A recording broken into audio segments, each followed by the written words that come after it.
السلام عليكم ورحمة الله أصدقائي المشاهدين، مرحبا بكم في فيديو جديد على قناتي الجديدة. نعم، موضوعنا في فيديو اليوم هو الطائر الذي حذرنا منه الرسول صلى الله عليه وسلم. صلوا عليه. يعني يا أصدقاء، ليس هذا هو الطائر الذي حذرنا منه الرسول صلى الله عليه وسلم. يعني يا خوتي، في هذا الفيديو جيت نوضح لكم الأمور تاع هذا الطائر الغريب الذي ظهر في الآونة الأخيرة في مواقع التواصل الاجتماعي، وخاصة موقع التيك توك وبكثرة.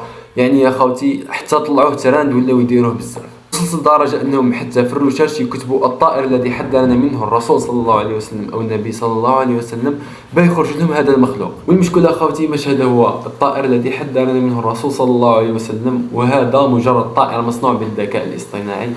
يعني ما بليش كل يخدموا. المهم خوتي، راه طالع ترند في التيك توك الايامات هذه.